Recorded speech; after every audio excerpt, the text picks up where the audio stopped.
Naniwala ba kayo that we are strangers and pilgrims on this earth? Kasi ito ang buhay natin dito sa mundo, ay isang temporary life in the physical world. Kung ano man mga pagsubok ang nangyari, ang dumating sa buhay natin, tanggapin natin. But, kailangan din nating lumaban. Lumaban, kasi ganun ang buhay natin eh. We are in this world na in duality. This is not the world ang pinangako sa atin ng Diyos. Ang pinangako niya ay ang kanyang anak na maghari sa mundo. Hindi pa yan natin nakikita, pero soon, we are in the last generation and soon to see that reigning o ang paghahari sa kanyang anak na si Yeshua o tinatawag ng karamihan si Jesus, si Jesus. Ang hinihintay ng panahon ngayon ay ang ating for asking sa ating forgiveness sa mga kasalanan natin simula natin yung pagkabata hanggang tayo ay kasi open naman yun sa mga pagpasa yung to forgive our sins sa mga kasalanan natin. Open siyang we are na sa Bisaya pa pasayloon ta sa atong mga kalapasan.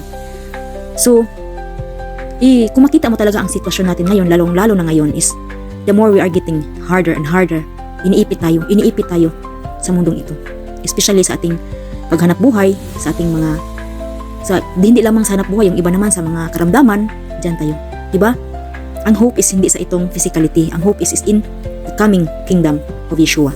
Yan ang promise na nakasaad na ating hihintayin na tayo ay makapasok sa mundong iyan, sa coming ng kanyang paghahari sa mundong ito. Darating yan. We are in the last generation. So, kunting patient lang and do good, be happy, and yung mga negativity sa mundong ito, mga challenges natin, ay ating lalabanan. We have to overcome those.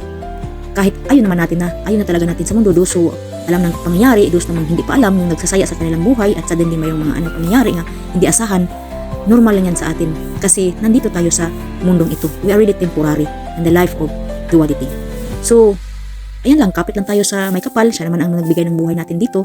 At hindi natin yung bitterness, kasi pag yan bitterness is talagang magduro talaga yan ng sakit, resentment.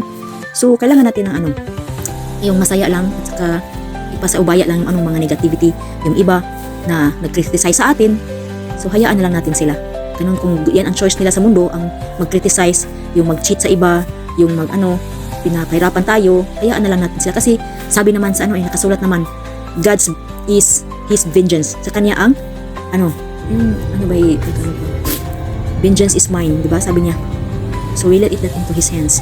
And we let good thoughts, calm thoughts, mine sa ating pag-iisip, and continue every day. We give thanks for what the life He has given us. That is the most important na mo-appreciate sa buhay natin every day. Na tayo ay still we are still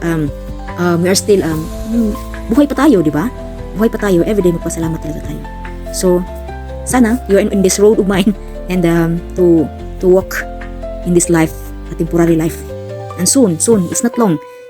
It's in a short time na lang tayong, and soon it will be changed. It will be changed. No more cry, no more tears, no more pain, and it is soon will be in peace. That truly peace on earth will come when He is coming back. Shalom, shalom.